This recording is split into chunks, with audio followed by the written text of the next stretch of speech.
Tinggal saya mau tanya, saya mau jawab pertanyaan, kira-kira kenapa Allah nggak bisa kelihatan? Karena Allah Subhanahu wa Ta'ala itu sangat besar. Allah Subhanahu wa Ta'ala sangat besar. Memang manusia nggak mampu melihat Allah. Perlu Anda tahu bahwasanya Allah Subhanahu wa Ta'ala mengutus 124.000 nabi. Ini jumlah yang sangat besar. Di antaranya ada 313 rasul.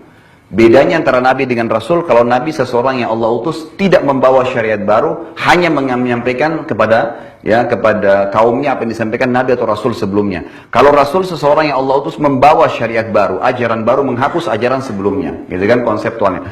Baik, yang wajib Anda imani sebagai orang muslim, pengikut Muhammad SAW adalah 25 nabi dan rasul yang disebutkan dalam Al-Quran. Jadi masih banyak yang belum diceritakan kepada kita. Dan ini Allah ceritakan dalam Al-Quran, A'udzubillahi minasyaitonirrajim, minhum man qasasnahum 'alaika wa minhum man lam naqsushum 'alaik. Ada Muhammad, nabi-nabi yang kami ceritakan kepadamu dan masih banyak yang belum kami ceritakan kepadamu. Jadi masih banyak yang belum sampai kepada kita. Baik, intisarinya 124.000 nabi ini belum pernah ada satupun yang pernah melihat Allah. Belum pernah ada satupun yang melihat Allah. Kenapa Allah nggak bisa kelihatan? Allah nggak lihatkan dirinya kepada para nabi. Dengarkan jawabannya. Nabi Musa alaihissalam pernah berkata. Nabi Musa alaihissalam pernah berkata waktu dia pergi ke Tursina. Ya, di situ diperintahkan oleh Allah datang untuk menerima kitab Taurat selama 40 hari, 40 malam. Al-Quran itu turun lengkap selama 23 tahun. 13 tahun di Mekah, 10 tahun di Madinah, baru lengkap 30 juz yang kita dapat sekarang.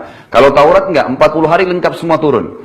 Syaratnya Nabi Musa pergi ke gunung Tursina, nunggu tiap hari turun 1 surah, 3 surah, 5 surah sampai lengkap. Hari ke-37 dari 40 hari itu Nabi Musa alaihissalam tiba-tiba bertanya begini. Jibril datang, nurunin surah, lalu dia mengatakan, wahai Jibril, sampaikan kepada Allah. Dia mengatakan dalam Al-Quran, Rabbi arini anzur ilaih. Wahai Tuhanku, izinkan aku melihat kepadamu. Nabi Musa penasaran, mau lihat Allah. Gitu kan? Lalu dijawab oleh Allah SWT. Allah nggak jawab langsung Musa. Melalui Jibril lagi turun, Jibril mengatakan lagi, katakan kepada Musa, lan tarani. Kata-kata lan, itu dalam bahasa Arab tidak akan pernah. Kau tidak akan pernah mampu melihatku, hai Musa. Tapi Allah nggak mau kecewakan Musa sebagai manusia, ingin diajak dialog dengan akalnya. Kenapa Allah nggak bisa kelihatan gitu? Lalu dia mengatakan, walakin yanzur ilal jabal. Tapi coba kamu lihat, hai Musa, gunung-gunung yang sangat banyak dan kokoh, gunung batu di sekitarmu. Di sini perlu Anda tahu, kata ulama tafsir, sekitar Tursina itu ada puluhan gunung batu dan semuanya kokoh-kokoh, gitu kan?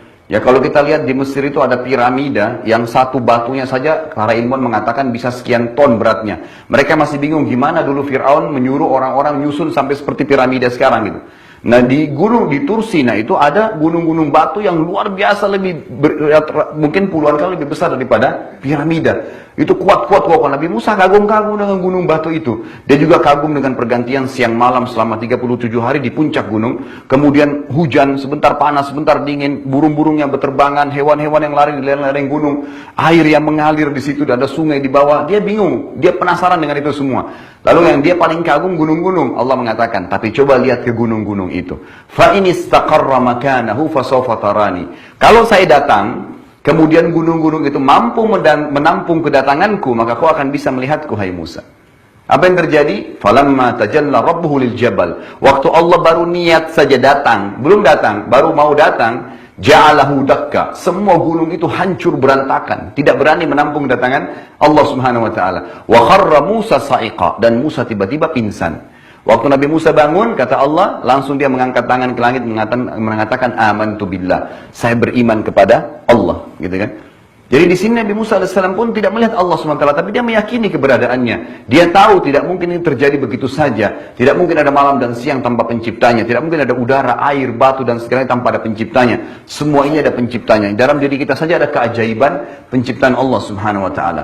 Lalu yang terjadi jemaah sekalian adalah masih pertanyaan kecil, kenapa lagi Allah tidak bisa kelihatan? Nabi Muhammad SAW waktu pulang dari Mi'raj, dari langit, kemudian terima perintah waktu sholat, itu ketemu dengan Aisyah, istrinya, dan berkata, lalu Aisyah berkata, ya Rasulullah, apakah anda melihat Tuhan anda pada saat anda Mi'raj ke langit? Lalu dia berkata apa? Nurun ala nur an na'arah. Kata Nabi SAW, Allah itu cahaya, di atas cahaya, sangat terang, sampai saya tidak mampu untuk melihatnya. Allah nggak kelihatan oleh Nabi Muhammad SAW.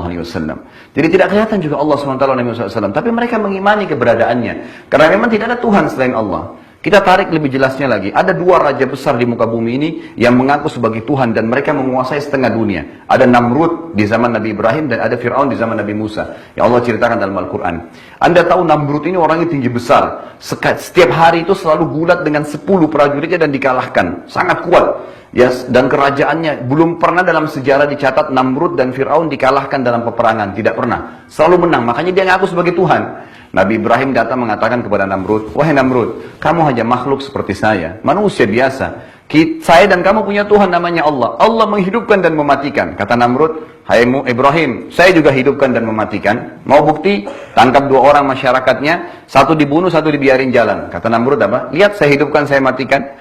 Ini kebodohannya, karena menghidupkan itu dari sesuatu yang tidak ada menjadi ada, dari telur yang cair menjadi anak ayam, gitu kan? Dari sperma sama sel telur jadi manusia kayak kita, bisa lari-lari, bisa loncat-loncat. Nah itu menghidupkan, ya? Dari sesuatu biji dilempar di taman, tumbuh pohon pepaya, itu menghidupkan kan? Tidak ada, ini cuma ditangkap, dibunuh, yang satu dibiarkan hidup, dia bilang saya hidupkan, saya matikan. Lalu Nabi Ibrahim AS mengatakan kalimat yang akhirnya membuat Namrud nggak bisa ngomong. Apa yang dia bilang? Hai Namrud, Tuhanku dan Tuhanmu Allah setiap hari memindahkan matahari dari timur ke barat. Setiap hari. Apa kamu bisa? Namrud nggak bisa ngomong. Mau bilang apa? Rambut aja yang tumbuh di kepalanya dia nggak bisa bilang dia yang tumbuhin, gitu kan? Bagaimana caranya dia mau mengatakan pindahin matahari? Nggak mungkin. Ini dalam diri dia saja gitu. Dia nggak bisa apa-apa. Lalu Anda tahu apa yang terjadi? Allah hinakan Namrud mati dengan seekor lalat. Udah tahu belum kisahnya itu? Ya. Seekor lalat yang membunuh Namrud loh, badannya besar. Setelah dia bakar Nabi Ibrahim tidak bisa terbakar, gitu kan? Karena kekuatan akidahnya. Waktu Nabi Ibrahim AS dilempar, jadi waktu dilempar, ya Nabi Ibrahim AS begitu mau tiba di api yang dibakar oleh Namrud, lalu Jibril AS datang. Jibril mengatakan, wahai Ibrahim, apa kau butuh bantuan saya? Apa kata Nabi Ibrahim AS? Perhatikan, Jibril yang datang ya. Dia mengatakan, wahai Jibril, kalau kepadamu saya nggak butuh, tapi kepada Allah saya butuh. Jibril ditolak bantuannya oleh Nabi Ibrahim AS. Maka Allah jadikan api itu dingin dan keselamatan bagi Ibrahim. Setelah itu Nabi Namrud Allah matikan dengan seekor lalat. Jadi ternyata setelah dia sombong, dia penasaran gimana lagi nih Ibrahim harus dibunuh, dibakar di api nggak mempan. Dia terus pikir untuk membunuh Ibrahim AS. Lalu Allah utus kepadanya seekor lalat saja yang hinggap di hidungnya.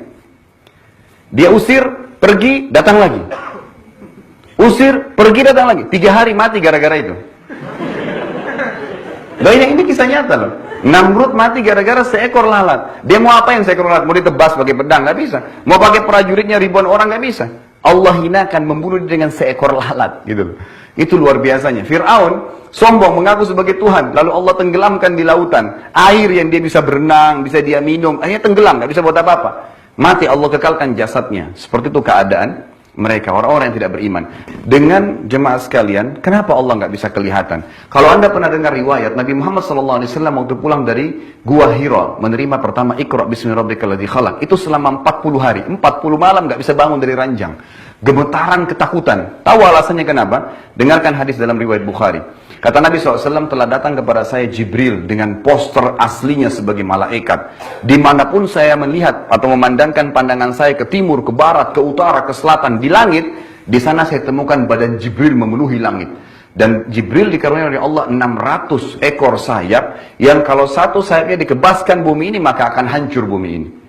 Itu Jibril alaihissalam. Nabi Muhammad SAW gemetar 40 hari karena melihat itu. Ketakutan luar biasa gitu. Itu baru Jibril alaihissalam. Ya, jadi manusia memang kata para ulama, kalau Allah perlihatkan malaikat mungkin bisa mati. Kalau manusia diperlihatkan iblis oleh Allah, mungkin manusia bisa mati melihatnya. Jadi ada hal-hal yang Allah sembunyikan dari pandangan manusia, karena berbahaya kalau mereka melihatnya. Tidak mampu, manusia terbatas. Ya, itu tidak tahu. Kita bahkan tidak tahu oksigen yang akan kita hirup ini yang mana berbakteri, yang mana tidak. Kita nggak pernah tahu itu. Jadi kan manusia sangat terbatas. Jadi jelas sekali konsepnya, bahwasanya kita tidak bisa melihat Allah Subhanahu wa taala, ada alasannya. Lalu kita jawab, kenapa kira-kira ada alasan yang tidak bisa kelihatan? Kalau Anda sholat, Anda selalu mengatakan Allahu Akbar. Apa itu akbar? Itu dalam bahasa Arab namanya siga mubalaghah. Sesuatu yang melampaui batas. Orang Arab itu kalau melihat sesuatu, misalnya benda besar, dia mengatakan kabir. Tapi kalau di pandangan mata dia tidak ada lebih besar daripada itu, dia mengatakan akbar. Jadi kalau kita sedang menggunakan kalimat dalam sholat Allahu Akbar, kita sedang menggunakan dalam grammar bahasa Arab, ya dalam arti bahasa Arab bahwasanya saya mengakui Allah adalah zat yang maha besar, tidak lebih besar dari dia lagi. Apa alasannya? Baik, dengarkan hadisnya. Kata Nabi SAW, Allah menciptakan 7 lapis langit. Dalam surah Al-Mulk dikatakan, Alladzi khalaqa sab'a samawatin tibaqa. Allah ciptakan 7 lapis langit tibaqa. 1, 2, 3, 4, 5, 6, 7. Kita bumi ini di bawah langit pertama gitu. Berikut semua bintang-bintang yang miliaran ini berada di bawah langit pertama. Makanya tadi di awal pertemuan saya katakan, ilmuwan pun mengatakan mustahil manusia bisa menjamah tangannya langit. Ya, mereka mengatakan miliaran bintang dan jaraknya sekian juta mil ini itu semua di bawah langit pertama gitu. Allah menciptakan 7 lapis langit dan bumi di bawahnya. Kata Nabi SAW, perumpamaan bumi kalian yang kalian tinggali dibandingkan dengan langit pertama di atas kepala kalian hanya seperti cincin dibuang di padang pasir. Jadi kalau dicabut cincin ini dilempar, nggak akan kelihatan. Kenapa? Padang pasirnya sangat luas. Makanya Anda berputar-putar dimanapun di muka bumi tidak pernah ada ujungnya langit. Ya, kalau ada yang pernah lihat sampaikan ya biar kita juga mau lihat gitu ya. Jadi nggak kelihatan, begitu terus. Kenapa? Karena sangat besar gitu. Kita aja dibanding dengan Jupiter atau matahari itu sudah sangat kecil seperti debu saja. Apalagi kalau mau dibandingkan dengan alam semesta. Lalu kata Nabi SAW, di atas langit pertama dan langit kedua, digabung antara langit pertama dengan bumi. Besarnya hanya seperti cincin dibuang di padang pasir. Langit ketiga juga begitu. Kedua, satu dan bumi digabung, tiga-tiganya hanya seperti cincin dibuang di padang pasir. Sampai langit ketujuh, langit keenam, 5, 4, 3, 2, 1 dan bumi. 7-7 digabung, dibanding langit ketujuh hanya seperti cincin dibuang di padang pasir.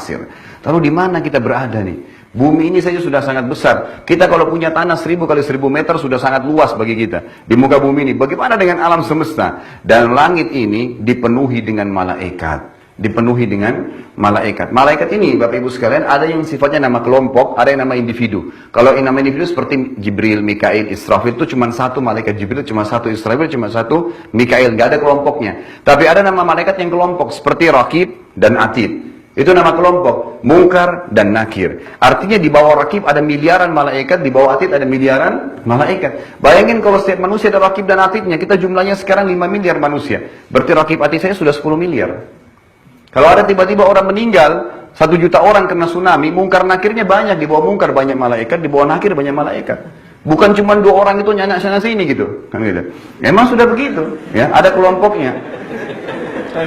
Iya, jadi sekarang ya di langit ini penuh dengan malaikat. Kata Nabi Muhammad SAW, waktu saya sedang mi'raj ke langit, ya terjadi Isra Mi'raj, waktu saya sedang mi'raj ke langit, saya tidak menemukan 1 jengkal pun tempat di langit atau 4 jari di langit itu kecuali saya temukan malaikat yang sedang sujud atau ruku.